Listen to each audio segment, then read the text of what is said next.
Hello friend, Har Har Mahadev. કેમ છો બધા? મજામાં? હાર્દિક સ્વાગત છે મારી આ નવા ચેનલની અંદર. કાર્તિક મહેતા બ્લોગને લાઈક કરો, શેર કરો અને સબસ્ક્રાઈબ કરો. અમારી દુકાન છે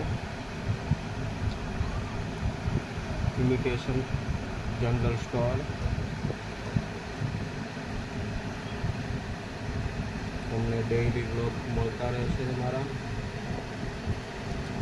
please like, share and subscribe.